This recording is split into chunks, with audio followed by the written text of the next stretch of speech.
Hey guys, we're here with a man who needs no introduction, a friend and one of the greatest singers of all time, and my good friend Anthony Kiedis. How are you, brother? I'm all right. I'm going to have to quantify that opening statement there. I have a feeling that there are thousands of better singers that we've never even heard of. Well, you're my friend, and that's how I feel. So that's what I'm going to say. There you so go. yeah, Thank you.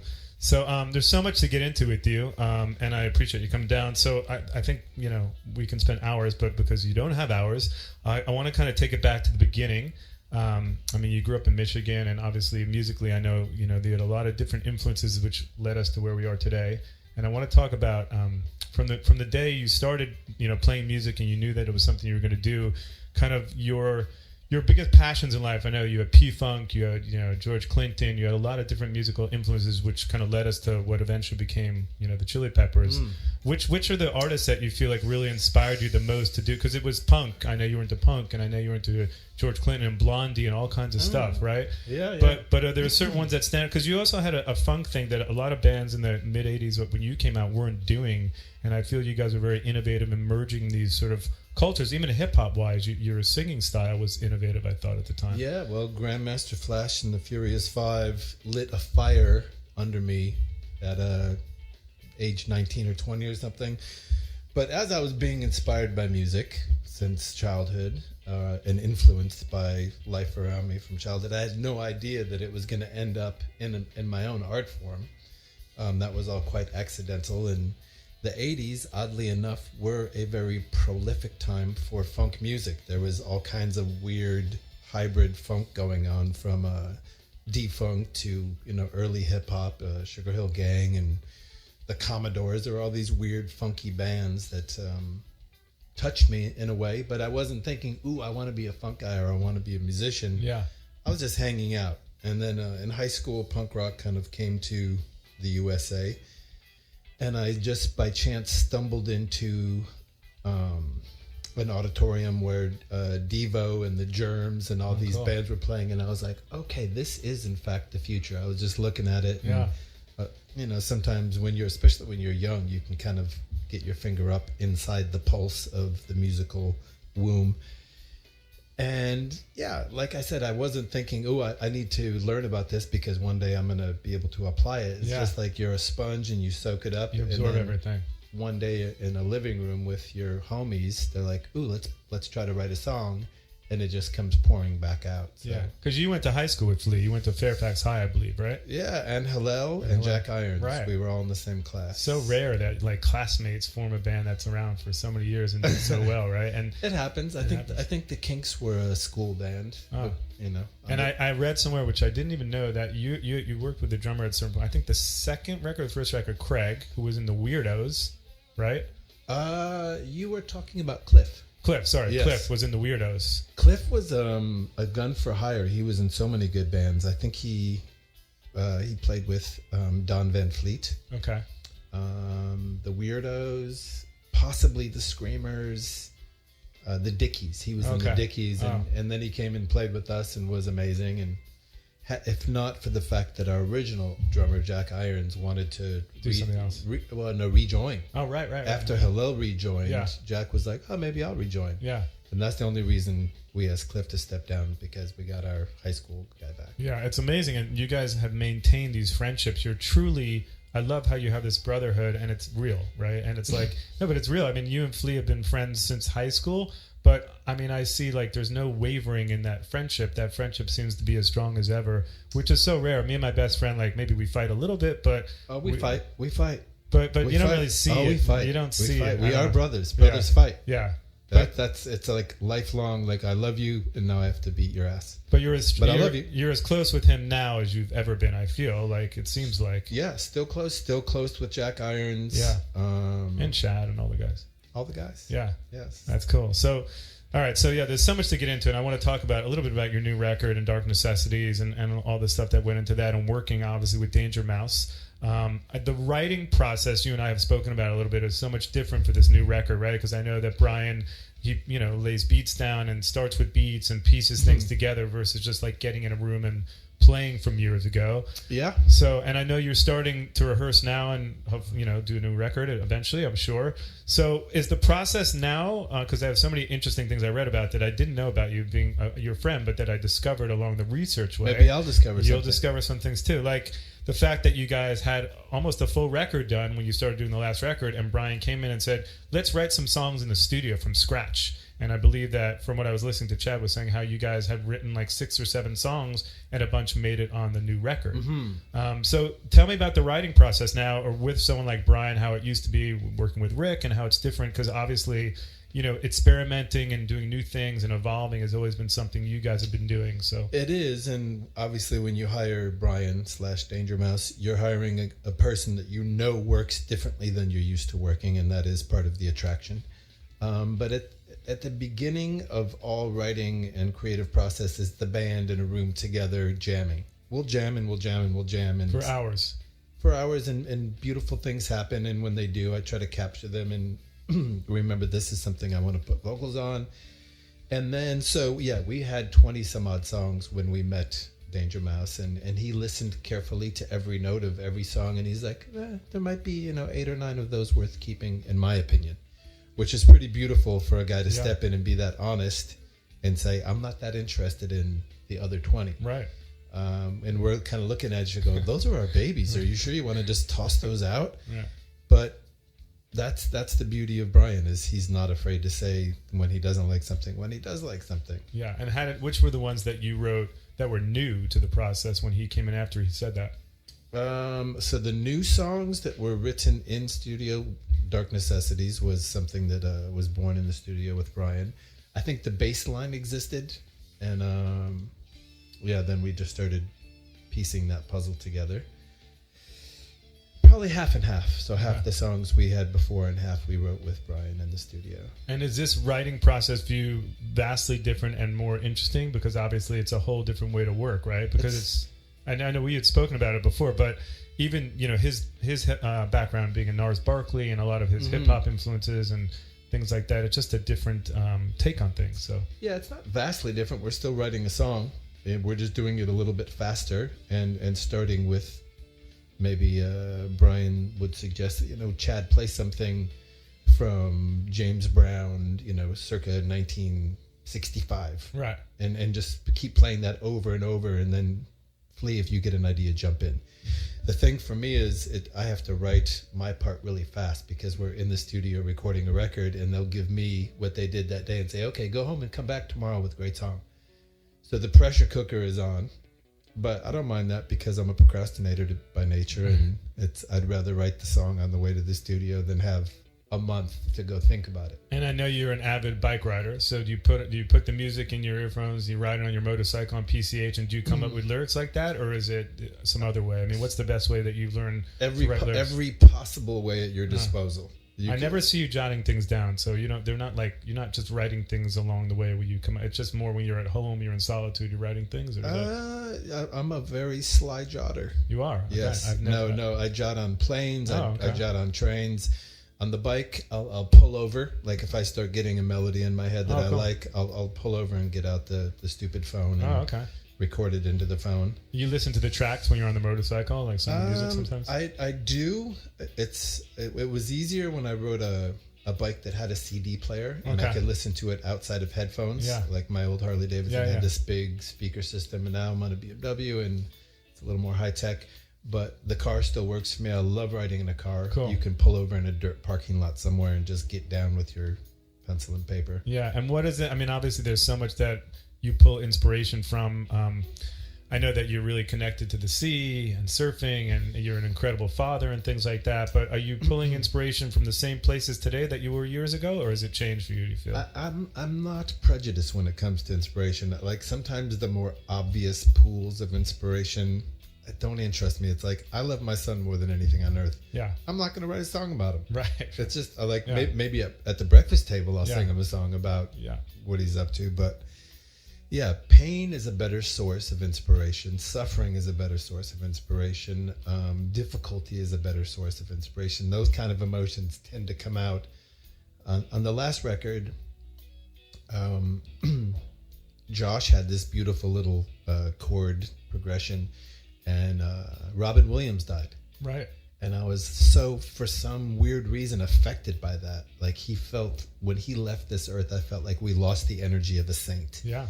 He was such a giver, and as messed up as he might have been, or as, if you didn't like his comedy, whatever, his whole vibe was just to make the world a better place, I felt. Definitely. And so I was stricken with grief over the loss of someone that I was not close to. And I ended up writing a song about not judging people for killing themselves because they're in so much pain that you can't even comprehend. Like, maybe it was a miracle that he got 65 years on this earth, surviving with that pain and raising his family with that pain. So when he finally checked out, I was like, let's not judge him for that. Yeah. Like, we don't know what he was going through. By the way, that's what I was going to say. You never know what people are going through. You don't know. Yeah, you don't know. I mean, what song was that? It didn't make it to the record. Oh, okay. But I was going to jump to that song, but no. I'm just saying, like, the pools of inspiration. Yeah. Like, the ocean is. I'd rather be in the ocean than right here, right now. Yeah.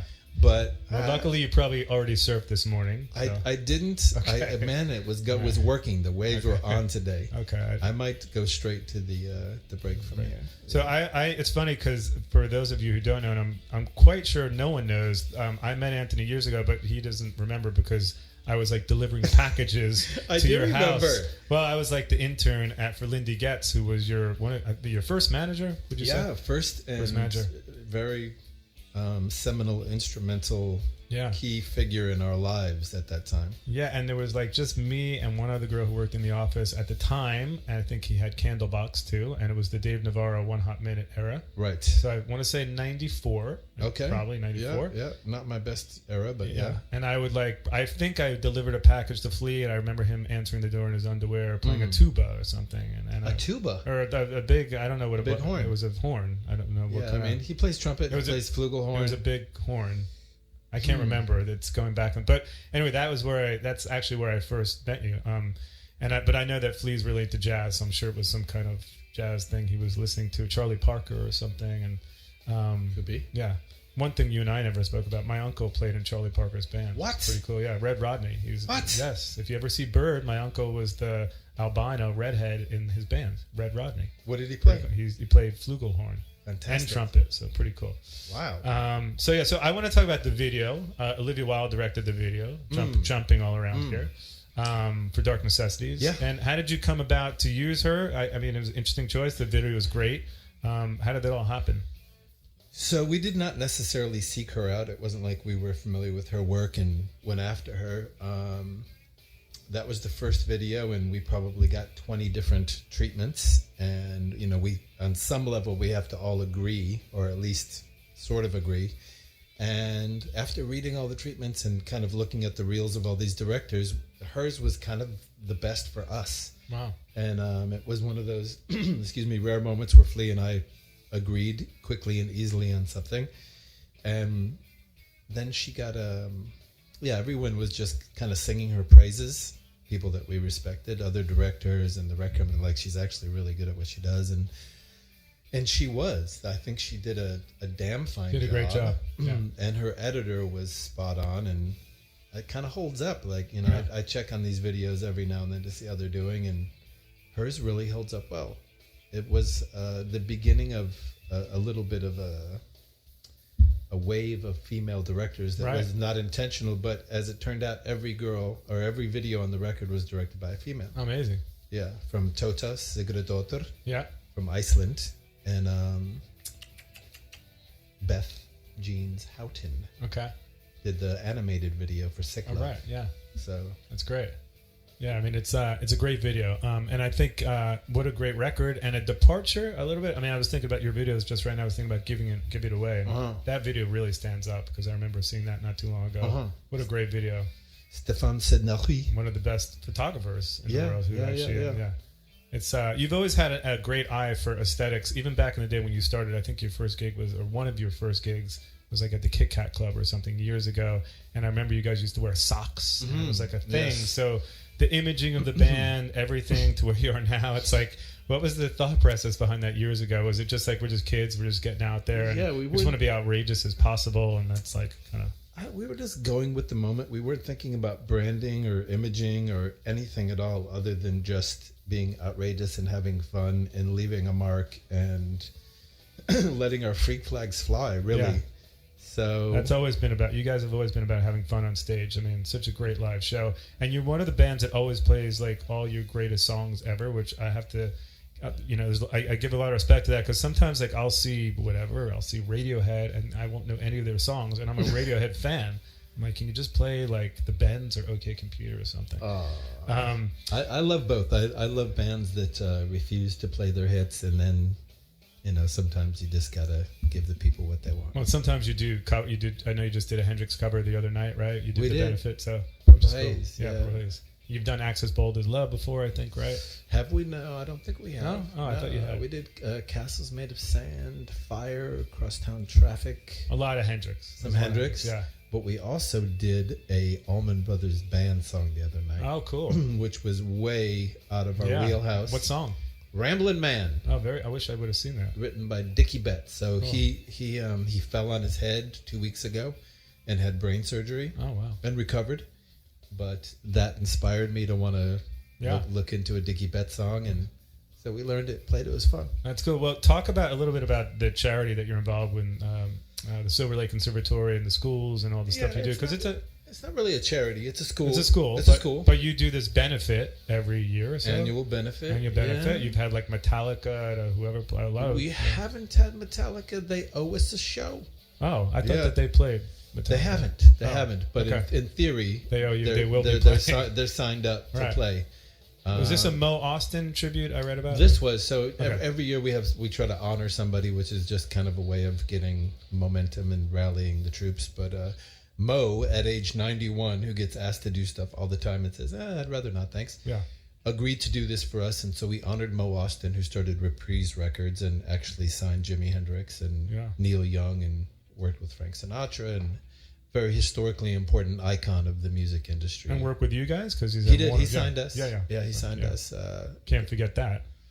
No, we'll never forget that. We had actually, someone offered us a bigger check, and we went with the bigger check. And then Mo called Flea and I to congratulate us on the great record deal we got with another record label. And we're like, who does that? Who's Who did you sign with initially? Epic? Oh, okay. I didn't know that. Yeah. Yeah. And we were so touched by Mo's gesture. He's like, whatever you do, just go make a great record, because that's what really matters. And Yeah. we're like, oh, we like you. We'll jump ship. Yeah. And the rest was history. Our next record was Blood Sugar Sex Magic. So Mo was there. A lot of great artists donate beautiful art, paintings, Yeah. photography, and we raised a lot of money. And it's important because that school services 1,000 kids Amazing. in Los Angeles that don't have music education in public school or anywhere else. And you do that like once a year. If somebody wanted to donate to that, they just go on the site for Silver Lake Conservatory and donate. Is that what it is? Silver Lake Conservatory of Music. Donate, come down, check it out, bring your kids, sign Cool. up for the choir. Just check it out. I love it. Yeah. I was listening to a great story that you guys were talking about the other day when we were talking. Someone was talking about generationally, like how kids come to your shows to parents, and I don't know if it was you or Chad said, well, that's because someone said, oh, did you know that Will Ferrell plays in the Chili Peppers? So one of you guys said that story about that, like some kid said that, and obviously one of the greatest drummers of all time, Chad, ever. And I think your sound also really evolved when he joined the band, and I think it's just every time I see him, I'm mesmerized by how great he is, and you're I think almost like there was.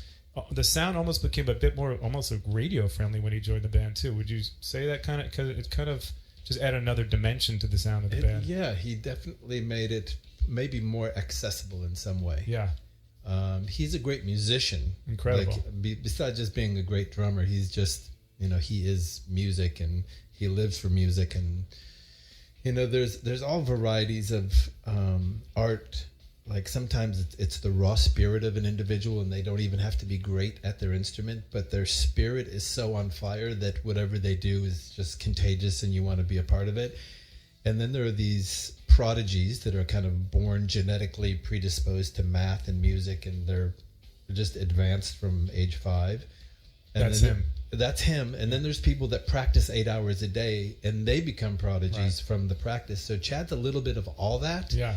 But he's gifted. I mean, Yeah. like other people, other drummers look at him and they scratch their head and they're like, what is going on with that? It's crazy. I want to jump to one of my favorite songs from the new record, Dark Necessities, and we'll be back in just a moment to talk with Anthony Kiedis. And again, thank you for coming on, my man. Hi, we're back with Anthony Kiedis. Anthony, how you doing, my man? I am well, thank you. I almost feel that radio is almost like a lost art form. I had the pleasure of seeing Rodney Bingenheimer the other day at Rite Aid, which was Whoa. Yeah. What a sighting. Yeah, a little, I wanted him to be happy. He didn't look that happy. So, but I think he was like the first guy to play you guys on the air, I feel like, years ago. Definitely the first guy to play us on real radio, commercial radio. Yeah. There may have been college radio. We had a pretty good run at college radio. Oh, you did? With our first couple of records. Okay. Your Loyal Amaremounts of the world. Yeah. But the first time I ever heard us on commercial radio was K-Rock, and it was Rodney's show. Rodney on the Rock or something. I think it was Rodney on the Rock. It was, I think it was, and it was the song "Fight Like a Brave" off our third record. And what was that like? You're driving, I was downtown. I turned it up. I rolled my windows down just to make sure the world could share this moment with me. Yeah. And I, I still get a kick out of hearing our music on the radio. How could you not, right? I just do. I don't always listen to it. Yeah. But, because it's just, I've heard those songs so many times. But when I see us come up on the screen, I'm like, yes, we're out there. Yeah. I mean, more than you know. I hear it everywhere. I hear it there's because it's actually, it's cool when you're like friends with someone too, and you hear the music and then it reminds me of your friend. I hear it everywhere, like randomly, and it just, you're not like, you're probably not, like you said, you don't want to listen, maybe you're not like consciously looking for it or whatever, but I feel like I hear the Chili Peppers like once every 3 days somewhere. Good. So it's cool.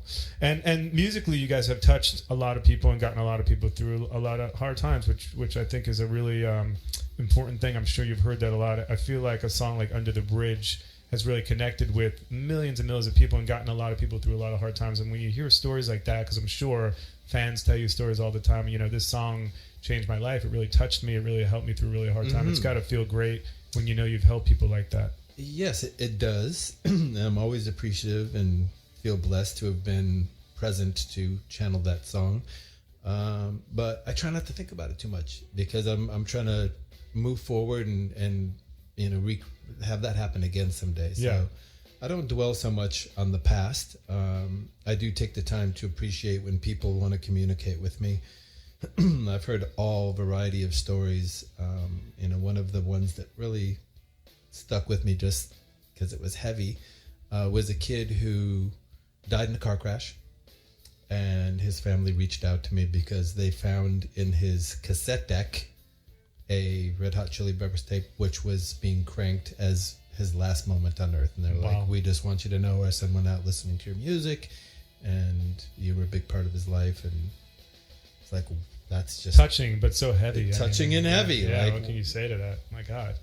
Well, so the process, take us through the process then. So you're doing this record now. You guys normally rehearse for 3 months or something before you do a new record? There's no rules. But usually, is it usually like a long period of time or a short period of time? Or I know there's no rules, but generally speaking, is it months? Would you say that you're rehearsing for a new record? I hope we work intensely and quickly. So I like getting the job done. And I feel like if you give yourself too much time, you'll take all that time, and you won't necessarily get more work done. And like riffs are brought in, or is everything like a jam from the beginning, or a song, or both? Okay. Everything under the sun. Cool. A word could be brought in. Right. A picture could be brought in. A note could be brought in. An instrument could be brought. I think maybe we should write a song on this funny instrument. That was Josh talking there. But a riff. I have this idea on the piano. It kind of like sounds like this, but it's open and anything you want to bring in. I think we should watch this movie and then write a song. And do you listen to new music to get inspired? Because I've had many conversations with you about social media and where culture is going in social media. Because social media, I know that's something you don't really need to be on. But do you listen to a lot of new music, would you say? I listen to everything I run into. Okay. Where do you discover new music? Like the barbershop. Okay. YouTube,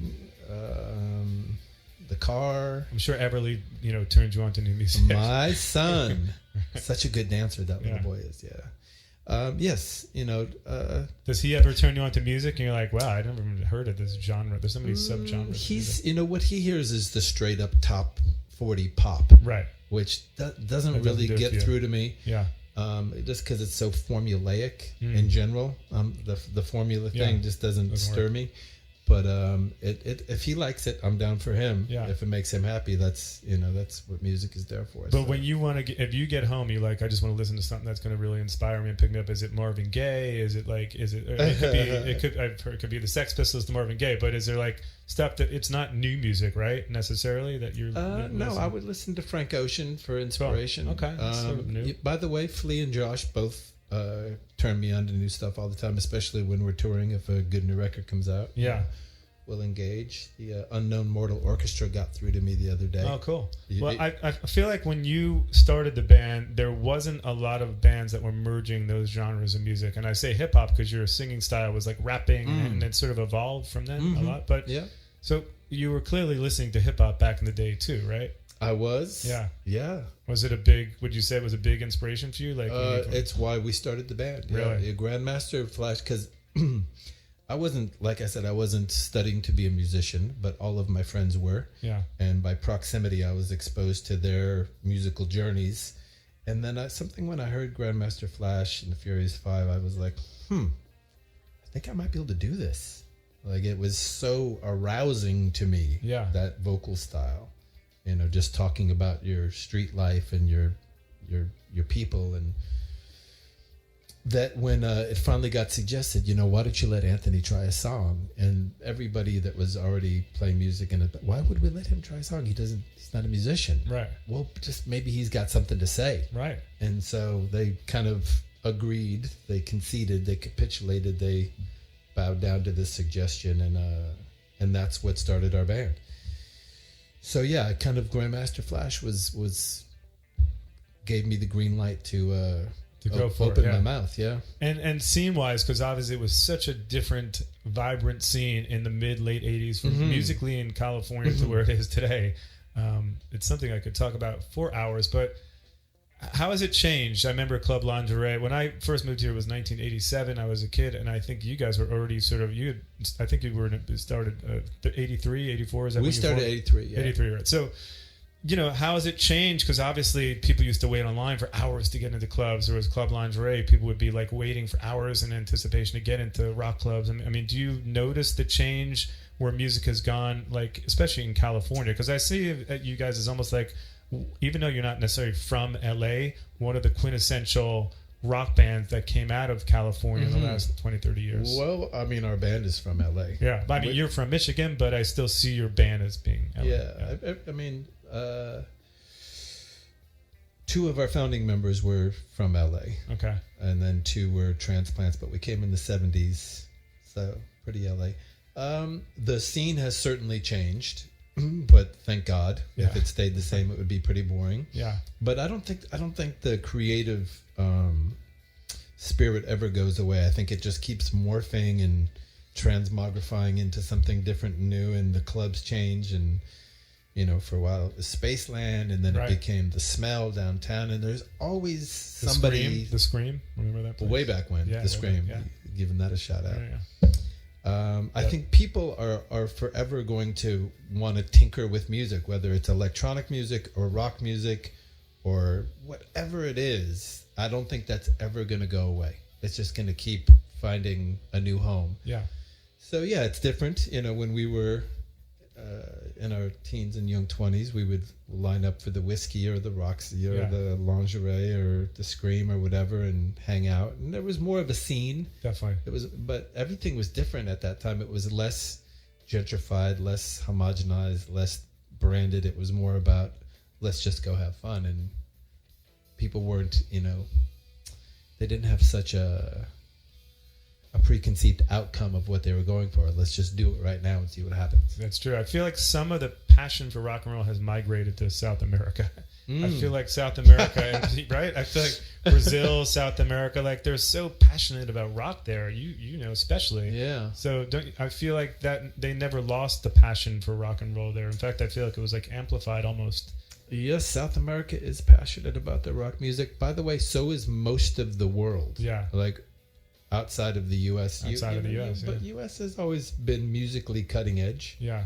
I mean, the inventors of rock music and jazz music and many other things. But when you play for audiences, though, in South America, you got to admit, they're like crazy over there, right? They're way more heated in general. Yeah. But, I mean, we're not struggling here either. No, definitely we had some good times. I don't think you've ever struggled audience-wise as a band. Was one of your best, if you had to really sort of recollect one of your best moments from a live perspective, would you say it would be Hyde Park? Hyde Park was a monumental run for us because we played 3 days in a row. It was also monumental because we got to play with James Brown. Right. He opened for you, I think. Let's just say we shared the bill. Okay. I would never say James Brown opened for us. But he played before you. He played before us, right. But we shared the bill. Okay. Let's say we co-headlined. And then he died, I think, a year later or something. He died less than a year later. Yeah. So that was in the summertime, and he died on Christmas Eve. Wow.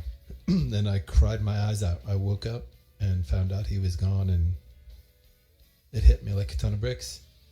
So that stands out in your head as like one of the most iconic things you've ever done. It was iconic because it was Hyde Park, which was already iconic, and we had the 3-day run. It was daytime. It was fun. James Brown was there. I got to meet and hang out and talk to James Brown. How was he? He was on another level, right? As a musician, as a human being, his experience was just next level. So I sat there and listened and tried to take it all in. And yeah, he was like he had transcended. Wow. You know, even his glow, his aura, his skin, it was otherworldly. Wow, James Brown. Yeah. I used to live in another strange fact. I used to live in the same building as Bobby Womack in Sherman Oaks. So we were friends, as friendly as like I could be with him. But he liked me because he knew I was a musician. So I used to go over his apartment. I had no idea what he was talking about. Okay. But I would sit and listen to him talk, and I tried to extrapolate, words of wisdom from it because he wrote with the Stones and all these people back in the day. So it was cool. So so I'm sure some of those guys how do you even get into like what they created? It was a genre of music. It was incredible. But that's pretty cool. So that stands out in your mind. And obviously, I've never personally congratulated, but the 2012 Rock and Roll Hall of Fame, pretty monumental for you, right? That must have felt pretty amazing, to get to see like your family and friends like welcome that to you, right? Yeah, it was fun, and it was kind of a nice coincidence or whatever that we ended up joining the same year that the Beastie Boys joined. All right. Albeit without Adam Yauch. Yeah. That was kind of the anguished part of it. But, we grew up with the Beastie Boys. Yeah. And there was always this kind of competitive East Coast, West Coast, let's make a better record than the Beastie Boys. Let's make a better record than them. But quietly we admired the hell out of them because they were prolific and they were themselves and they were funky and they were inventive and they just had it. Yeah. So to be inducted as the same year with them was amazing. I feel like you're friends with Mike D. He lives in Malibu. Yes, I love Mike. Yeah. We share the waves together. Yeah. And fatherhood and many other things. That's cool. So now your life, obviously, the surfing is a big part of your life and a big part of like who you are in nature and being connected to that. Right. It's true. Right. I've always felt connected to nature. Yeah. But like surfing is, I don't know. How long have you been surfing for? I don't actually know. 11 years. Wow. But I feel like it's almost like a daily thing you do when you can, I'm sure, right? It's a when you can thing because there's not waves every day. Yeah. It's, dependent on faraway storms, but it probably brings you a lot because you can't do it all the time when you're on the road. So you probably have like a great sense of joy when you're able to do that like on a daily basis when you're home and not playing, I imagine. I love it so much. Yeah. You know how many times I told you that I can't swim, but I definitely want you to teach me one day. So this year, so let's talk about 2019 for a minute. So obviously you got, you're writing a new record. Hopefully it'll come out sometime next year. We actually start on Monday. Okay. Officially. So it'll almost definitely come out next year, I think. Or good chance. Yeah. Next year. I mean, correct. Yeah. And there's very few things that you haven't accomplished and done, but is there anything like next year you really want to do that you're like, I really want to do this, or I feel like I really want to accomplish this next year or something? I do. I have something that I would like to accomplish. I want to write really good songs. Well, I feel you do that a lot, but But I want to do it now. You want to do it now, yeah. Yeah. So you're in the writing phase. That's cool. Yes. So cool. So I'm super excited to be able to get to hear what's going on with the new record. And last but not least, I just wanted to talk about your connection to like what fashion means to you, because I know you did a Marc Jacobs campaign a couple years ago. Mm-hmm. I was fortunate enough to do some pictures with you a couple years ago, which was one of the greatest photo shoots I ever did. Thank you. I don't know. I know it plays a big role in like, so because you're not like, it's not like you talk about it, but I mean, you have great style. The band's always had great style. I know you're into like very cool brands and have a very cool sense of it. You just did New York Fashion Week. You were there, right? I did New York Fashion Day. Fashion Day, Band of Outsiders, was it? Or was it... No, I went to the Libertine show. Sorry. I don't know why I said Band of Outsiders. I don't think is in existence anymore.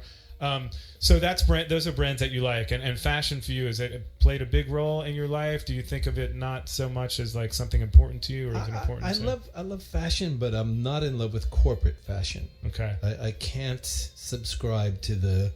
Gucci, Versace. Right. I just like, who cares? It's like, so you got a lot of money, you can buy some expensive stuff. That is not passionate or creative or interesting. That's anyone can do it. Yeah, you'd rather seek out. I love people that make their own clothes, or they take a designer thing or a non-designer thing and turn it into something cool in themselves. Yeah, I like seeing people that have their own style, their own expression, and it's not about how much money they have that they can afford the expensive stuff. Fashion is just another art form. Definitely. And it's amazing when you see someone step out and you're like, wow, they look amazing, and who would have thought of that? And yeah. And culturally, do you think that kids that are living on their phones now and things like that, do you think it's like bad for culture? Because obviously we grew up in a time when that wasn't the case. Everyone's whole life is on display now. Yeah, so it makes it more difficult to be unique and original and yourself, because it's everybody gets exposed to everything, which is tricky. Yeah, but that's for music too. Right. Joe Walsh was talking about how the internet killed rock and roll, because now you just press a button and you can hear it all, but you used to have to work for it and live for it and breathe for it and sweat for it and bleed for it and come for it and everything. Yeah. And now it's just like, oh, there it is on the internet. Right. So it's a little less weighty. Yeah. But that's okay. We'll get through it.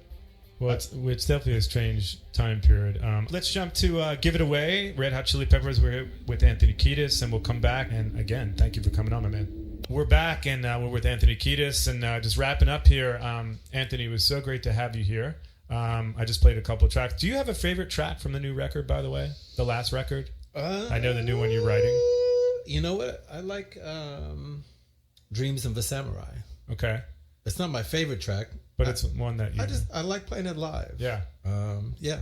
And you like... Is that like one of your favorite... If you had... I know you don't have favorites. Again, they're all like your kids. But live-wise, too, so because I want to jump to that track in 1 second. Mm-hmm. But is there also another track? I want to play one other last track that's a real favorite of yours to play live.